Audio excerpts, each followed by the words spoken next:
I'm ready.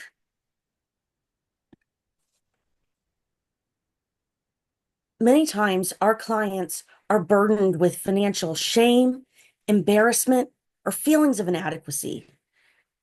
This can leave them disengaged, stuck in harmful patterns, and just struggling.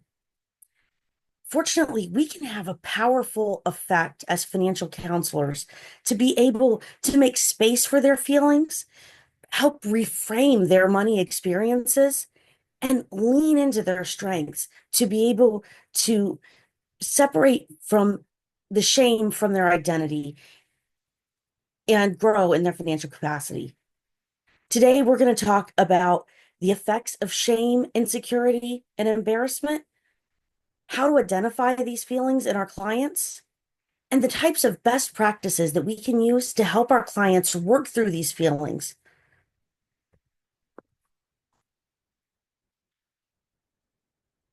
Financial trauma, shame, and embarrassment affects a large swath of the population. So many of our clients are going to be working through these difficulties. A recent poll found that 70% of adults either are currently experiencing or have experienced financial trauma in the past. In fact, 1 in 3 people are experiencing significant fear of debt. Financial trauma or shame can come from a variety of situations. It might come from investing mistakes, unemployment, early money crises, or just not being taught about finances and have no idea where to go for help. As we talk with our clients, we want to dig into the difference between guilt and shame because while these seem similar, they have very different outcomes for our clients. Guilt is about a thing that you did, and shame is about identity. Guilt says, I did a bad thing or I did a dumb thing. Shame says, I am a bad person or I am a dumb person. Guilt can be really useful to motivate us to make changes, but shame can leave us paralyzed. An important part of this is something called information threat theory. And this is the idea that humans are primed to hide when we identify that we've done something that might make our community ashamed of us. In our fear would be that we would be ostracized from our community and then our outcome might not be great. So we tend to turn inward and try to hide the worst parts of ourselves. But this can turn really dangerous and is a terrible way to live. The effects of shame and insecurity are wide reaching and fairly traumatic. Financially, it can cause avoidance, overspending, or even underspending, and just generally paralysis surrounding anything involving finance. For our mental health, this can cause anxiety about money or panic attacks every time we think about finances. In the worst instances, it can cause depression or even suicidal ideation or actual suicidal behavior. For physical health, shame and stress can cause a variety of health issues, such as a reduced immune response, heart disease, increased mortality, and addiction. Our family outcomes can be affected by our own shame. If we have a tendency to hide secrets, that can erode the trust in our relationship. And children who grow up in times of financial crisis are more likely to experience mental and financial vulnerabilities when they're in young adulthood. All of this creates a self-reinforcing cycle of financial hardship. We start with it from that place of shame, which causes us to withdraw and not reach out for help when we need it. Then, because of our problematic financial behaviors, our inability to ask for help, we make bad money decisions. And this leads to financial hardship, which then reminds us that we probably should be ashamed of ourselves. There's a few different things that we want to consider when we're trying to identify shame or insecurity in our clients. And for starters, we are not we are not mental health practitioners, so we're not going to be diagnosing anything. What we're looking for is areas that our clients are struggling so that we can provide supports as financial counselors. There are anyone can experience financial trauma, shame, or insecurity, but some groups are more vulnerable to this than others. Women in particular have very high levels of shame and feelings of insecurity. This is because as young as small children, we already teach girls and boys differently about money, and these effects compound over time.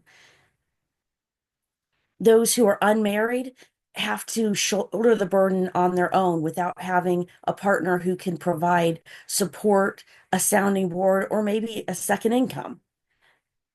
Unemployment can have a devastating effect on someone's shame and feelings of inadequacy.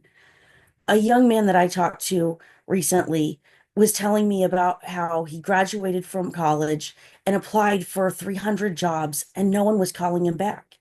And he said, you just start to wonder, like, does nobody want me? And this is at a time when a lot of job postings are for ghost jobs, but yet this was eroding his sense of self-worth. Early money memories can give us a real insight into whether someone may still be carrying the effects of shame, trauma, or insecurity, even if the client isn't aware that this is still affecting them. But seeing their parents fight about money or be really stressed about money or having financial crises like bankruptcies, homelessness, or not having enough food has a lasting impact. Money scripts can be another indication that there's shame going on. If someone has a scarcity mindset and struggles to be able to get maintenance done, routine maintenance done on their car, even though they can afford it, because they're terrified that maybe they're going to need that money later. Clients might equate money with greed and think that it is immoral to have a good income or to build wealth. Or they might think that the only way to get love is to buy it or earn enough. An important thing to look out for is our client's self-talk. If a client uses negative self-talk to us, it's probably going on at a much higher level internally. We want to listen for things like saying, oh, I was so dumb. I always do this. Everyone else knows what they're doing. Physical expressions might portray as someone feeling really tense, maybe hyperventilating, or in general, just having a physical response that is way overboard for the type of situation that's going on. Finally, some of the financial behaviors that we'll see in our clients may have a shame or insecurity basis.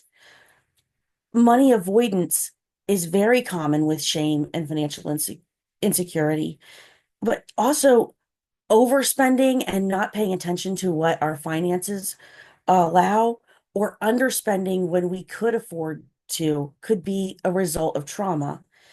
Hoarding or not following through when the client says they want to do an action but doesn't follow through. So now I have a poll I'm going to pull up. So with this is just what financial traumas, shames, or embarrassments have you experienced? Again, we talked earlier about how 70% of people currently or have in the past experienced financial trauma. So don't worry, this is 100% anonymous. Are you able to see the screen with the picture of the trees? No. Okay. No. All right. No. Thank you. Let me try this again.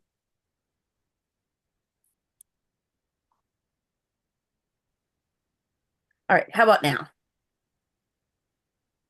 Yes. Yes. Okay. Great.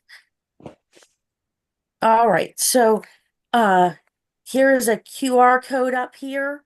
And if you want to just go to the screen and share an experience that you've gone through or one that one of your clients has gone through, just to show the types of situations that we might run into.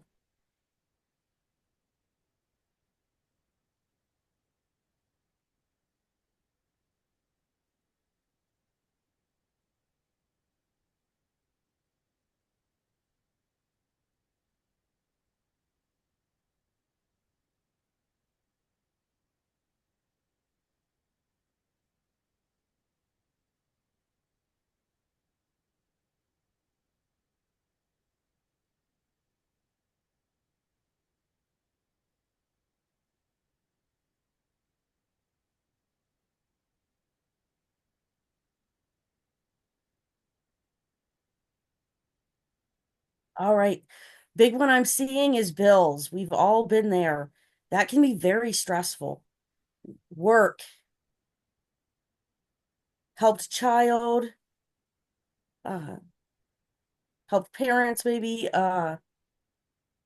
couldn't afford, sorry, I think it's breaking apart some of the words, but bills, helping family, these can definitely cause a lot of struggles.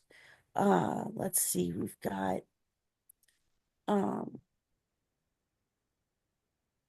yeah, I might need to try a different one since it seems like it's breaking when we put two words in, it's breaking them apart, so it's making it a little difficult to read. Seeing a lot of folks trying to help folks and that causing them some stress. A lot of people supporting their families now.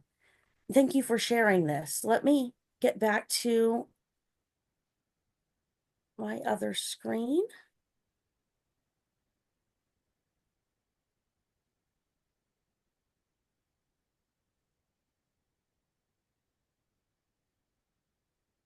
Okay. All right. Can you see the picture with Yep, the we're heart good. now? Okay, great. Thank you so much. All right. So when we come into a session, we want to come prepared.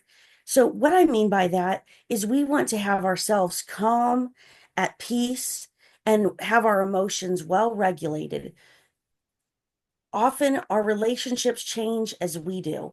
So if we come in feeling stressed, our clients might pick up on that, and that might amp up their feelings of anxiety. Additionally, if they're experiencing something stressful, we want to be able to regulate our own emotions so that we don't pick up on their anxiety and mirror it back to them. So, leading up to that, it's important to do the work. We might need to learn those regulatory skills. Maybe we have a playlist of songs that just put us at ease that we could listen to before sessions. Or maybe we need to do therapy to work through some of our own financial traumas so that when someone mentions something, it's not causing a reaction in us. When we talk with our clients, assume positive intent.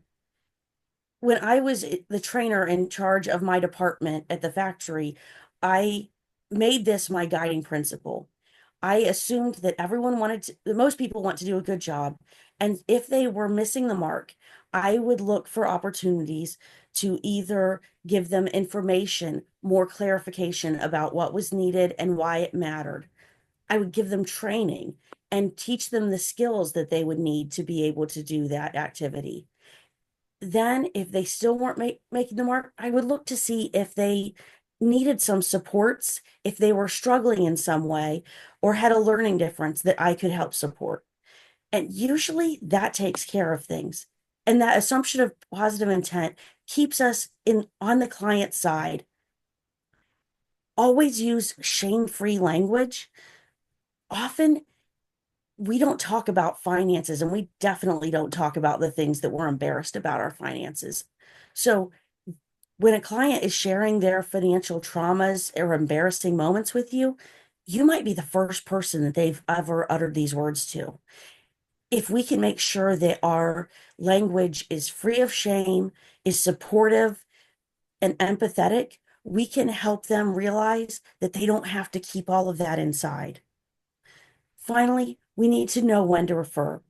If we're not mental health practitioners, then we need to make sure that we are not crossing into over out of our scope. So if there's any struggles with suicidal ideation or severe anxiety or depression, we'd want to refer out. Now we'll talk about some basics of trauma. So trauma isn't about what happened in the past, it's how it affected the person. So uh, if somebody doesn't have the resources that they need, they may not be able to put that away as something that happened in the past. When a trigger happens, it makes them experience all of those big feelings in the current moment as if they were having that happen right now. Mirror neurons are a really interesting thing. It's where we see the people around us and we pick up on little micro expressions, subtle changes in tone of voice, and we figure out whether or not we should be stressed based on what they're doing. So if we can remain calm, that can help to regulate our clients.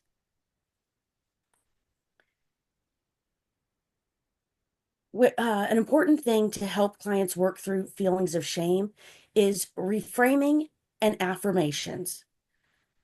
The role of identity is really important here because a lot of times people think that they're done with money or they're a debtor. But what kinds of actions do people do if they have those identities? Well, debtors have debt, and people who are dumb about money make dumb decisions, but savers save. So helping to bump a client out of these negative identities and into positive ones could help them conceptualize good behaviors. Affirmations and shame are really just two sides of the same coin. So to battle shame, we want to give affirmations ourselves or encourage the client to provide self-affirmations. For example, we could ask them a question about how they solved a problem in the past. And then as they start to tell us about this, they're mentioning things that they've done right. And that can help to nudge their identity in a positive direction. Now, I've got some different client statements that I've heard and how we can reframe these to make them more positive. So if a client says, everyone else has this figured out, this could be reframed as, I see what people choose to show. I've made so many bad decisions, could change into, my past doesn't determine my future. Only an idiot would make this mistake. I am human and I'm allowed to make mistakes. If the client says, I'm dumb about money, you can change that into, I'm committed to learning. I always make the wrong choice. Can be, I'm learning to make smart decisions.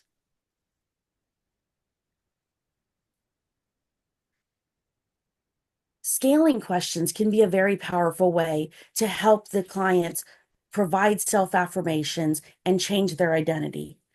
So we would ask a client on a scale from 0 to 10, where are you now in regards to whatever situation we're discussing? And then ask, why not lower?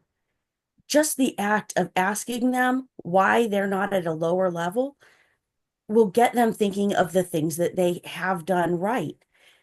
And then we can ask what it would look like to move on to the next level.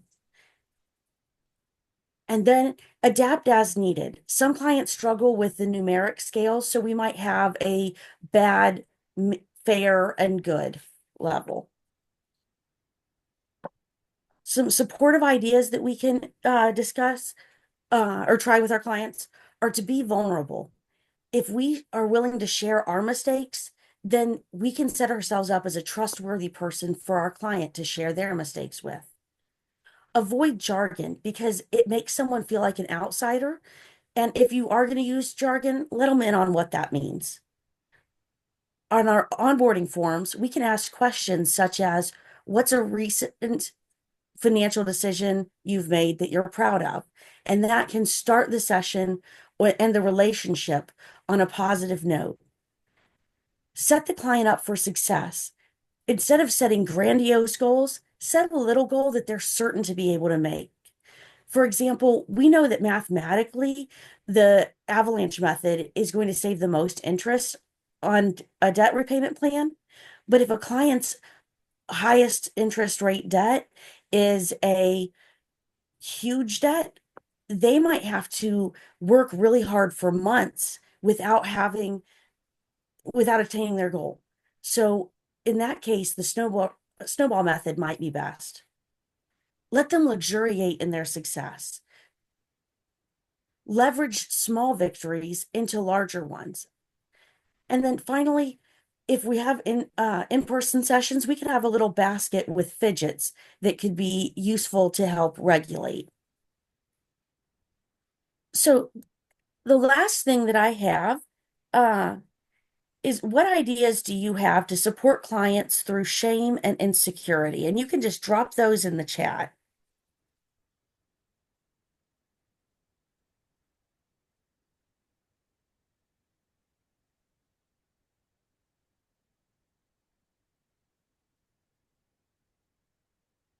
Listening with empathy. Exactly. That's the foundation. Showing no judgment. Be there to listen without judgment. Exactly.